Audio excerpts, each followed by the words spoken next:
So let me give you 5 steps to really utilizing the power of positive thinking, even though I said this is about negative thinking.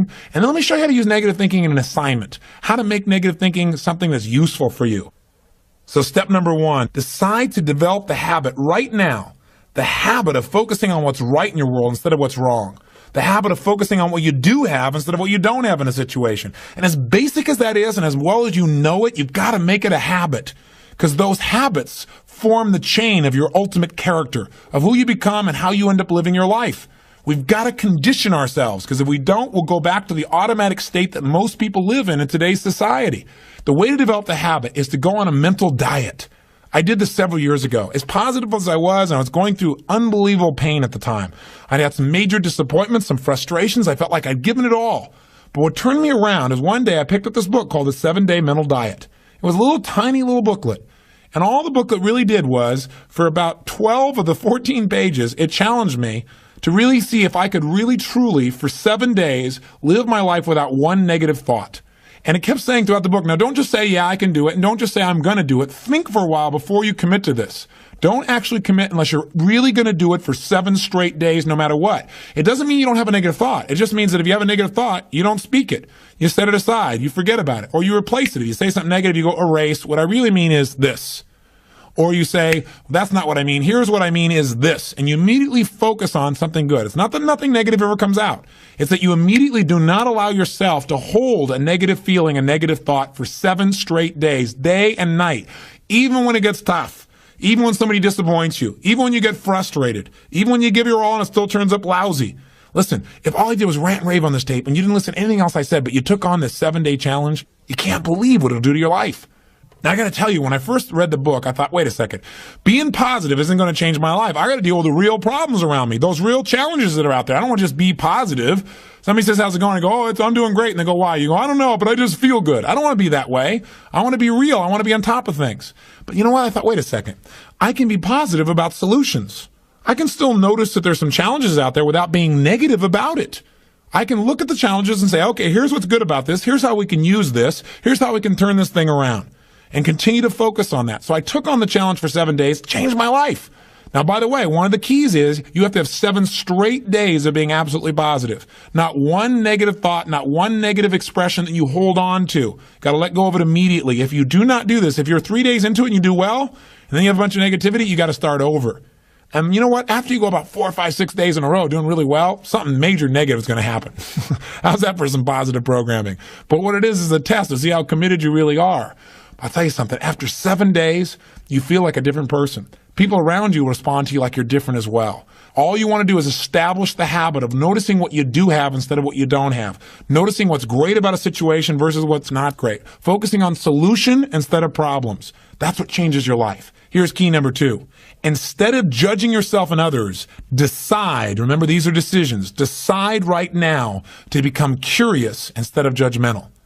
But remember, when you find fault in other people, when you start noticing constantly how they've wronged you, how this person is not good enough, or they're too egotistical, they're too proud, or they don't really care about people, as soon as you start judging other people, you just got to remember something. If you start judging other people, you're going to also start judging yourself intensely. If you're angry at other people, there's a very good chance you're angry at yourself as well. Maybe you need to perceive more and judge less. Maybe instead of finding fault with other people, without really thinking about what they've gone through to be where they are this day, maybe we can get really curious about what's making this person be in the state they're in, or what's the motivation behind this person's anger. For example, a lot of times we think somebody's being negative or angry or we're frustrated with them, but we never bother to find out what's really going on. I know myself, I was at a party recently and I fell prey to this. There was a woman who came to the party. Everybody behind her back was talking about how unbelievably egotistical this woman is, how negative she was. But you know what? I sat next to her at dinner time and I got a chance to really find out who she was. I got curious about her. And I began to find out about all the pain she'd been through in her life. When I realized was this woman was just barely hanging on to her life. She just needed to know that people cared, but she was so afraid of being rejected that she put out this ego because she didn't want someone to reject her, so she figured she'd reject them first. And I got a chance to really know her, and she was a wonderful person. I'll tell you something else we've got to be careful of that ties in with this, of our being judgmental. Out of our fear of having heroes in our society today, we seem to try and consume them and destroy them as quick as we can. We try to find something that's wrong with our heroes because, boy, we don't want another Jim Jones. We don't want another Jim Baker. Remember, we got to judge less, perceive more. We got to get curious.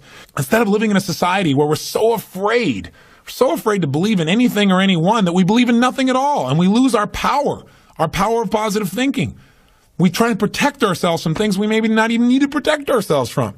Or we live in a society where we try and destroy our heroes, where we take somebody like Barbara Walters, an incredible broadcaster, a woman of incredible integrity, who gets nailed by one person in a book, and it's in every newspaper across the land, how she probably stomped on people to get where she was. That's absurd. Or Martin Luther King, after he's passed on, somebody comes back and stomps all over his career and his reputation. Is that the society we want to live in? Any person who takes glee in watching another person's pain will experience plenty of pain themselves. Remember the quote, "He who is without sin, let him cast the first stone." The bottom line is, if you go looking for brown, you're going to find it anywhere you look for it, in others or yourself. Free yourself from the disease of making others wrong, and you'll free yourself from the disease of making yourself wrong. You have a lot more energy to create solution instead of problems. It's part of the power of positive thinking instead of falling for the destructive power of negative thinking. If you want to get curious, just ask yourself, what do I like about this person? Wonder what's going on with this person that would make them feel this way. How could I help this person? As you ask these kinds of questions, you may learn something about how human beings operate, about their motivations, maybe even some things about how to support yourself as you try to support others. Remember, get curious instead of judgmental. Here's key number 3. If you really want to develop the power of positive thinking as a habit, as a lifestyle, as a strategy for success, then decide right now to find something to appreciate from any seemingly negative person or situation. And develop the habit of giving compliments. See, if you really want to have some more positive feelings in your life, you got to keep focusing on what's right. You got to get curious. And most importantly, you got to find something to appreciate even in the tough times. Because in reality, as we've talked about so often before, the toughest times in your life sometimes provide you with the real resources to change your life. So what we've got to do is find something to appreciate. Not someday when things work out. We got to appreciate where we are right now. And this is something I talked to my daughter Jolie about today. Because she's in an experience today where I thought, well, gosh, she's not being very positive. And I'm going to talk about positive thinking. Because she came in to see me and she's feeling really sad. She's feeling really down, feeling really frustrated. And you know what her problem is? Her problem is she tried out and won the right to be amongst 3 girls who dance in the Electric Light Parade at Disneyland. And that was about 3 or 4 months ago. She's been going there after school every day, driving from San Diego up to Anaheim, burning herself into the ground, getting up and going to school to be a straight A student still, and trying to visit with her family and her boyfriend. And she found herself maxing out. Now think about her problem. Her problem is that she gets to be at Disneyland and fulfill a childhood fantasy. Her problem is that she loves her family and wants to be with them as well. Her problem is she loves to be at school and really do that. Her problem is she has so much abundance that she has to figure out how to get it all in one day and she can't do it. And she's physically burning out. That's her problem. And you know what? She says, gosh, I want to be home. I want to be with you guys and all these things. I don't want to miss out on all this great time we have together. I want to be with you guys. I said, but honey, look what you're doing. She goes, yeah, I don't want to miss out on Disneyland either. I don't want to miss out on my career and what I'm doing and what's going on. What's the problem? The problem is she's finding out what's negative in both situations. She's focusing on what she doesn't have instead of what she does have. Now, I could be negative about that and say, gosh, be more positive. But you know what? In reality, I realized being negative in this situation may not be bad. What do I mean? I don't mean being negative. I mean being intelligent. I mean being critical in your thinking. Seeing what you don't have is sometimes useful too. This is what I promised you in terms of the power of negative thinking. Here's how negative thinking can be useful. I sat down with her and I said, honey, let's look at the advantages and disadvantages of both. Let's not just be positive. Let's look at it. The whole thing is positive. Let's know that no matter what you choose, you've won. You have what most people dream about. But for a moment, let's be a little bit critical. What do you love about Disneyland? What's great about it? What is it giving you? And let's ask the question that maybe we don't ask very times when we're just being purely positive. What isn't it giving you? What are you afraid about? What are you missing by being there? What's great about being at home more? What's great about those things? What's not great about that? Be honest. If you were there, what might happen that's not good? What might you miss out on? And you know what? By getting her to use both positive and negative thinking, or to be more accurate, positive thinking and some critical thinking, looking at what isn't there for the moment, what she is missing out on, and allowing that pain to motivate her, she was able to clarify what's most important in her life and what's the best way to do that. And she came up with a plan that totally empowered her. After a couple hours of conversation and fun, she looks better than she has in about 6 months because she's finally resolved what's most important. And sometimes just being positive and keeping a stiff upper lip isn't enough. Sometimes you got to stop and say, I am positive. I'm going to approach this from a positive way. I'm going to stay in a positive state. But I'm going to ask some questions some people may think of as negative, which is, what isn't working? Because if you're not willing to look at what isn't working, you can get yourself in trouble. So when I say number 3 is develop the habit of noticing something you can appreciate out of the situation, even something that seems to be negative. What I mean by that is find out what's working, but also appreciate what isn't working. Appreciate it enough that maybe it creates enough pain for you to want to make a change. Hey, being purely positive all the time is not the ultimate solution. Being purely positive 98% of the time to me is the solution. Remember our steps. Number 1, you're going to focus on how it really is. And that's what we did today. Jolie and I sat down and said, let's see how it really is. And let's not just be positive. Let's stop for a second. How is it really? What's good? What isn't good? What's great? What isn't great in this context? Everything is great, but comparatively, what's great? What's not in both situations? Now, how do you really want it? And she decided how she wanted it. Now, what are we going to do to make that happen? And she began to take actions that have changed her life. Probably will affect the direction of her life, maybe even her career. And she feels joyous and excited because she went through the steps. That's the balance between positive and negative thinking. But one thing you got to remember, you're going to spend most of your time being positive. Once you see how it is, that's it. Decide what you want and make it happen. Don't keep going back and saying, oh yeah, but it's not working.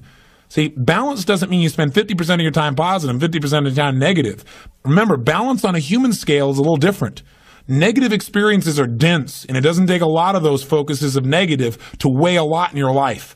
Make sure your focus is primarily positive, but at times, at special times that you designate, you're going to say, hey, what isn't working? And allow that pain to drive you to do something that's very positive. That'll change your life. Here's key number 4. Decide not to be perfect. You say, what? I said, decide not to be perfect. One way to make sure you're negative is always trying to be perfect. Because you know what? You're always going to notice you're not. Because you're this thing called a human being. When I talk to my daughter, Jolie, this girl works so hard to be perfect. Everybody seems to love her. She's a straight A student. She wants to be the very best at school. She wants to be the very best at home. She wants to be the very best at Disney. She wants to be the best at everything. And I'm trying to be the best constantly. In the past, she always noticed what wasn't perfect, and that created pain. So you can't do that. You're going to screw up. You're going to be negative. Things are going to happen where you don't follow through on what you know. You're going to make poor decisions. You're going to say things you shouldn't say, do things you shouldn't do, mess up like you shouldn't mess up. But you know what? When that happens, instead of being negative and beating yourself up and saying, boy, here's another example of me sabotaging myself, decide what you do want. And say, I'm not perfect, but I am good. And what makes me good and what makes me great and what can make me excellent is as soon as I notice I'm not on track, I correct it and I get better. Your goal each day is to get better, not to be perfect. And that's all anyone can ask of you. If every day you really try and contribute more, be more, and do more than you were slightly the day before, that's all anybody can ask. And if you know you're going to screw up and you don't make it a catastrophe, it's easier to bounce right back up. See, the only way you fail is if you quit. But if you learn something and you expand from it and you make some new decisions that enhance your life and the people you care about, then there is no failure. Don't try to be perfect because you'll never succeed. And here's the final one, key number 5. Decide to develop the habit of using the F word, faith. Make sure that you're in the position of utilizing the tool that really positive thinking is about. Positive thinking, I've said it over and over again, really is just the power to believe. And as you believe, so is it done unto you. As you believe, so it's created. You need to make certain that you create that certainty inside yourself. And you know what? You and I both know there are going to be times when it looks grim. And the only power you really have is that power to have faith. To step forth and say, I'm going to put myself on the line. I'm going to have the courage to overcome my fears and to take action, even though it may not work out, even though I may put out my love and it may not be reciprocated. I'm still going to put myself on the line because if I don't, that's the only way I can fail. See, without faith, nothing exists. And remember one more thing. No matter how bad it seems, this too will pass. That you've made it this far. You've been through tough times when you didn't think you could pull it off, and you've made it. If you've made it through all the challenges of your past and your life still works, you still seem to be somewhat happy, you're still standing, as they say, then gosh darn it, you're successful. And you can make it through this too. It's the thing that'll pull you through. Faith is still the power. It's your ultimate power.